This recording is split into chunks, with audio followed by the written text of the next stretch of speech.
Tonight's episode is brought to you in part by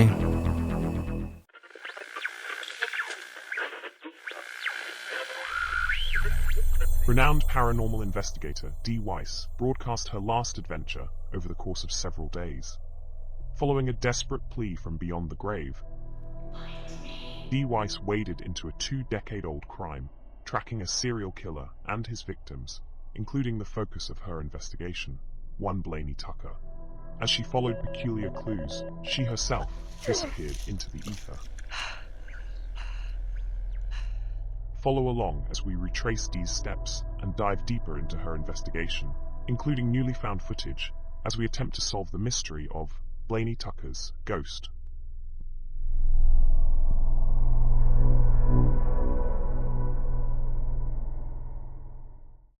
Hello, ladies and gentlemen. Welcome back to Tips and Tricks Part 2. Okay, today we're going to talk about tips and tricks into investigating. We're going to start with some online examples, and then we'll do some practical examples. And we'll give you a few insights, paranormal insights, I should say, into doing a proper paranormal investigation, whether you have evidence coming in to you or if you're going to record said evidence live. First off, let's start with a video. Now here, this is a video taken in India. You'll notice these lights going around in a circle in a pattern, I might add. And they're fuzzy at one end and then clear toward another. That is because that is a light projection. That's from a projector. If I had to guess, someone created a circle on their computer and they're using some 3D animated software, and then they ran it through an everyday, miniature projector that has a pretty good reach, and shown it up on the low overhanging cloud cover. And that's why it's blurry at one end, because it's at a weird angle. Or is at this angle rather. So it's a little clearer up here and then blurrier toward as it's being cast off further and further away from the cloud cover, from the source. And this eliminates spotlights as a culprit, because spotlights, with that much moisture in the air, you'd actually see the body of the spotlights. So my interpretation of this video is that this is done by a projector. Someone had a little fun with a projector, and there's been similar videos like this out there. Sometimes you're traveling in a straight line, you're going from near to far, but you're still going to see that delineation of blurriness. It's super blurry up close to the observer who's holding their camera out, freaking out, thinking it's UFOs. It's not. But you'll see it gets clear as it goes toward a taller building in the background, because someone's up on the roof doing this. I imagine if we had better sound, there'd probably be party sounds going off.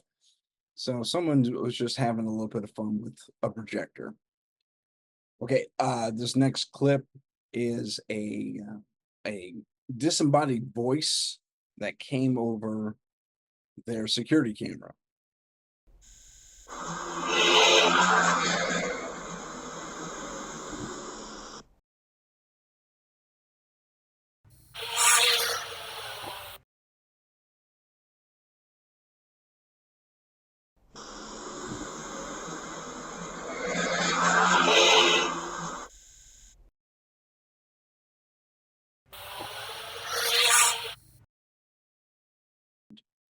This is what the voice looks like in a spectrographical analysis. And one thing you can see is between a human voice and a disembodied voice. Never mind, it's already kind of modulated and pitched down. You can see that this voice is not in the range of a human voice. It doesn't behave like a human voice. Even when modulated, you'll see that. Here's an example of what a human voice looks like. This is a normal, everyday human voice. This example shows the clear strata of a human voice. the voice from the monster clip looks more compressed. There's something definitively smushed about the voice, and that's how you can kind of tell you're dealing with something that's not human. Now, this kind of leads us into the next subject, which is a little bit lengthy, but worth knowing. You have to do your research. If you're out there on a client's property trying to figure out what it is you're facing, 9 times out of 10, you're going to do an EVP session. You ask questions, you wait 10, 15, 20 seconds for a response, and then you ask your next question. And then you ask your next question, all the same way. Now, here's the key thing about doing any sort of asking. And we've discussed some of this before. Don't use your real name, use a code name, and have your questions kind of preset. It's not, it's a basic who, what, where, when, why kind of thing like the reporters and detectives use. And you are an investigator, so you should probably behave like one as much as possible in the non-spiritual sense, because you're applying a lot of, we as in paranormal investigators are applying a lot of what the police and even news reporters do, asking who, what, where, when, why, those 5 questions. So don't make assumptions is my big tip when you're doing this. You may have an idea of what's going on. Your psychic may have, if you have one on your team, may have a stronger inkling of what's happening, but psychics can be fooled or they can be misled. Um, they get the wrong signal. They're picking up on the family next door's got issues. Maybe this thing's bigger than most people thought. That has happened, although not on my team, but it has happened to other teams that I'm aware of before. So make zero assumptions. Take all your video and all your audio back to your, if you have an office, go there. If you have a home, if you do it at your house, or you all get together and sit around the kitchen table and review stuff the following day, do that. Whatever your review process is, gather the information, and I'd say 8 times out of 10, you're going to get a narrative that forms. You're going to figure out that it was, I mean, almost like a game of Clue. It was Uncle Bob in the library who choked on a peanut, and that's how he died, or something. It's a rather dismal thing on my part, but I apologize for that. But as an example, so what if it isn't Uncle Bob choking on a peanut in 1829? What if it's something else, something more ethereal, something, dare I say, demonic, or otherwise a darker entity, or some other outside influence that isn't a human spirit? Well, that's where your research comes in.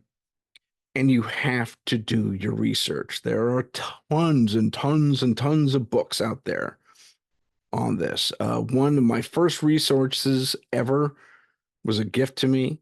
It's called The Witch Book.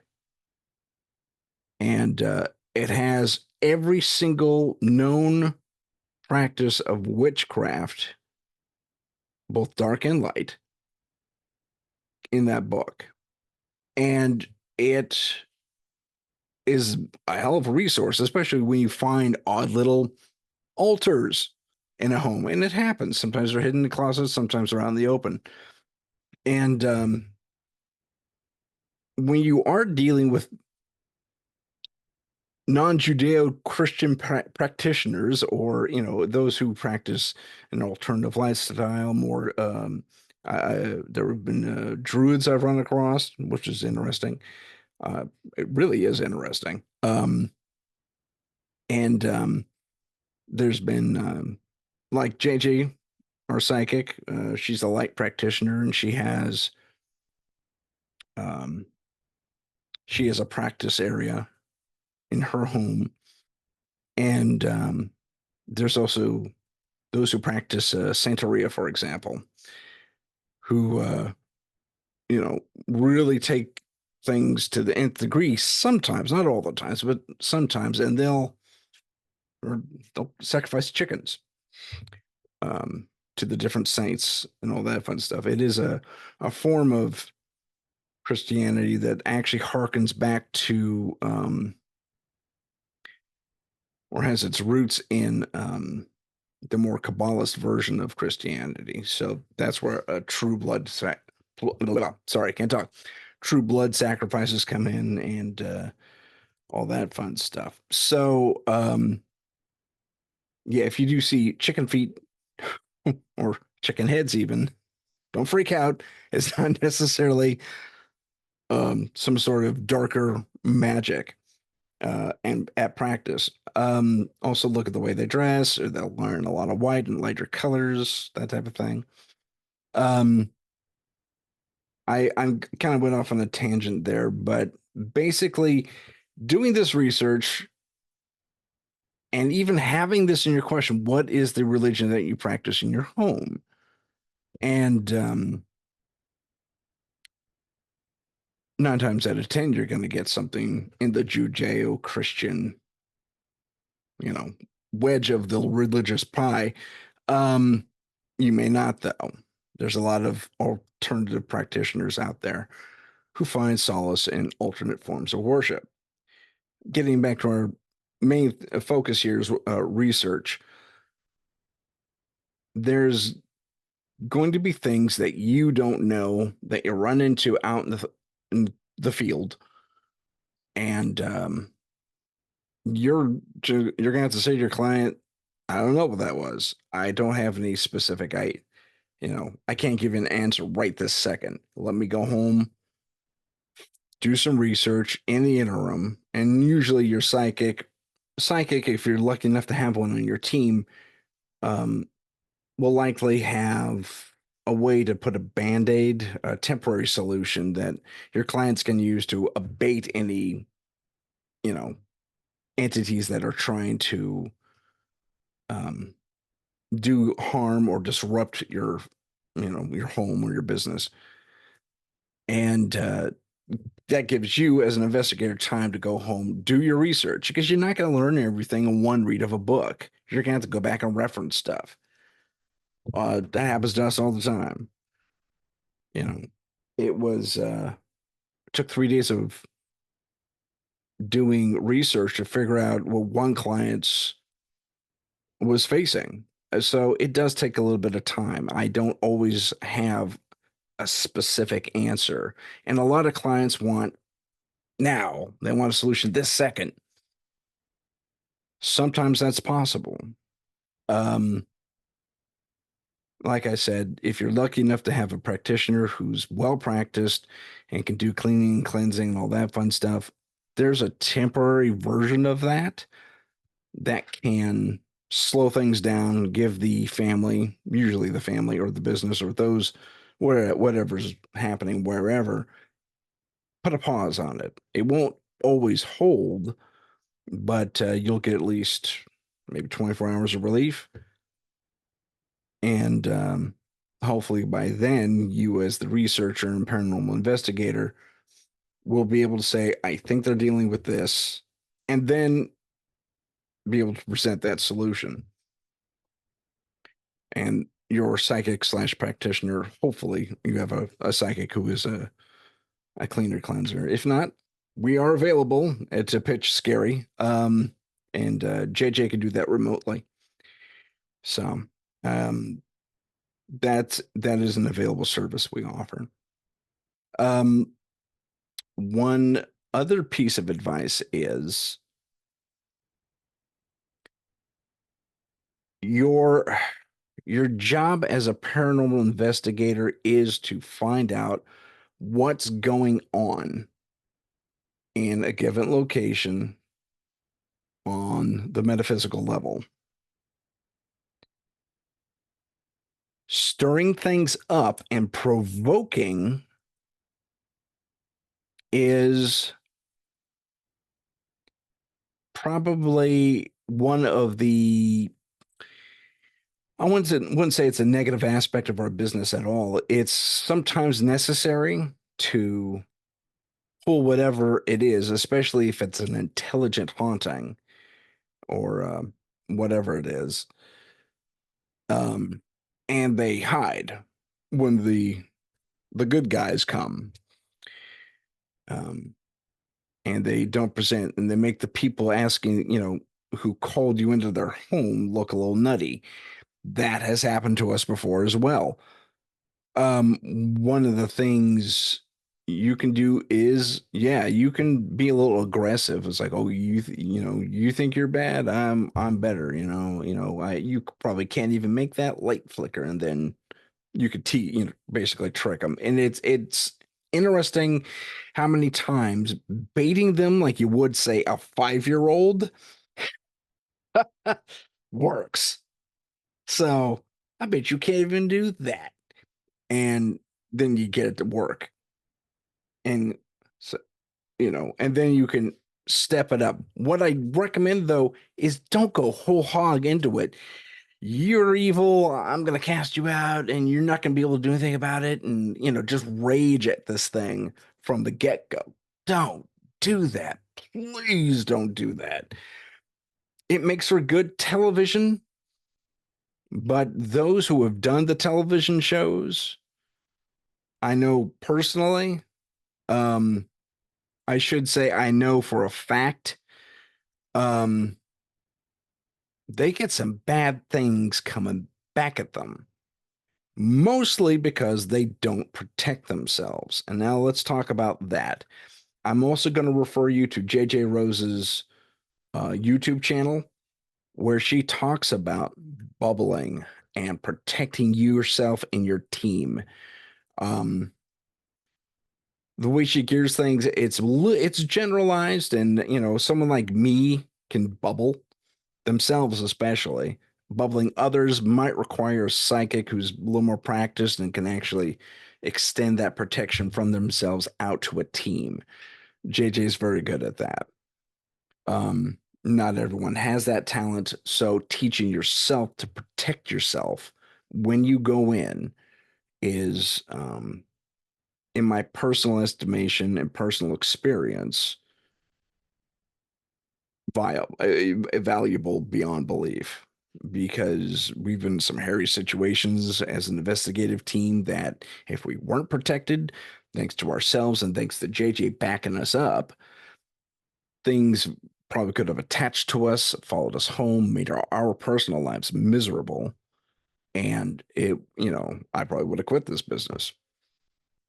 So I'm going to refer you to JJ Rose. It'll be in the description. Look it up, follow her, watch her stuff, and learn. Because as a paranormal investigator, you have to be able to protect yourself at least. And I know that might sound a little metaphysical and woo woo and all that fun stuff. And I'm not that kind of guy typically. But when you've seen what I've seen over the number of years that I've been doing this, which is going back to 2011, uh, I wouldn't say I've been made a believer. No, there's a difference. I know, I know, I have the knowledge that this stuff is out there and can backfire on you or attach to you instead, especially if you're out there provoking it. Like some of these, people of questionable intelligence on the TVs, on these different TV shows do. So again, if you're going to antagonize, make sure you're one, protected, and two, build up your antagonism. And I'd say give yourself a cap. If you get a response, let's say you made the light flash because you said, bitch, can't do that. Remember, 5-year-old stuff works. It's very easy. I don't know why, but it does. Move on to the next thing. Okay, but you can't move that bottle across the counter. Told you. And just really, it's kindergarten stuff. I know it sounds stupid, but it works. It works. At least in my experience, again, since 2011, it works. So build things up slowly and put yourself at the cap. Don't go whole hog, you're, piece of garbage, you're absolute evil, yada, yada, yada, yada, yada. I wouldn't know why you would, unless you're pushing for ratings and you're actually on a television show and you have to be bombastic just to keep your numbers and your viewership up. There's really no, if you're not on a television show, and even if you are, honestly, be smart. Um, don't hit everything whole hog. Let's talk about boundaries within a house and in your personal practice as a paranormal investigator. Yeah, paranormal investigator. I thought I said something else. There was a time, not too long ago, where we had one of our members left, and kind of crucial person to have around. So I went looking for someone else who could fulfill the role. This is before JJ came on the team. Actually, she had just come on the team. I take that back.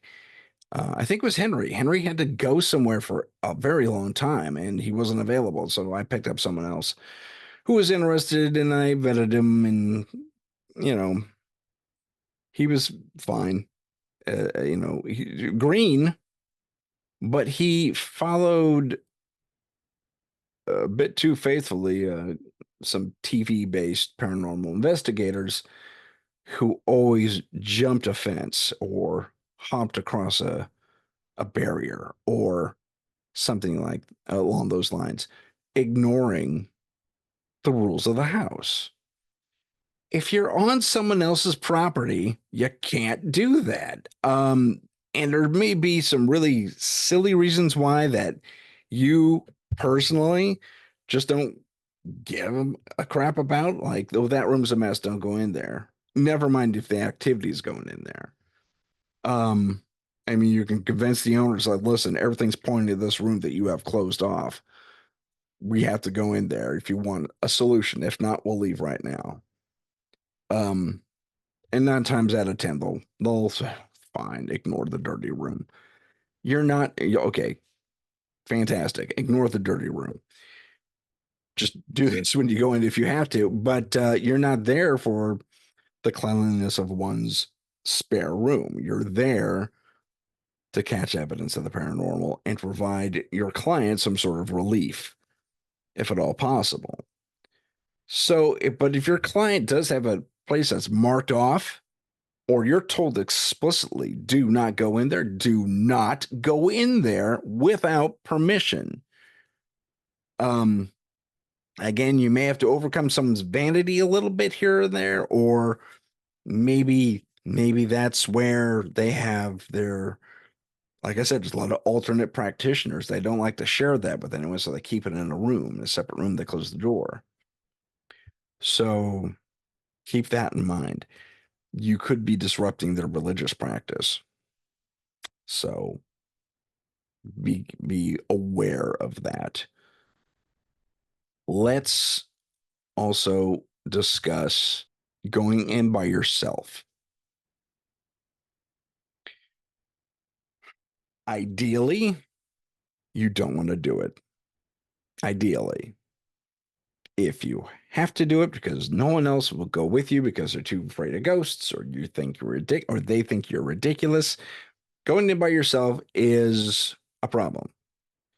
Um, so you need to take, and I know it might be a bit of a expense, I guess is the word. I mean, we have cell phones nowadays that can help us with that because it's basically a computer and a little photo movie studio in our pockets.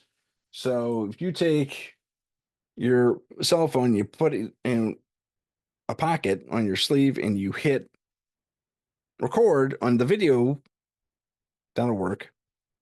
At least you have a record of what you're doing that you can show your client.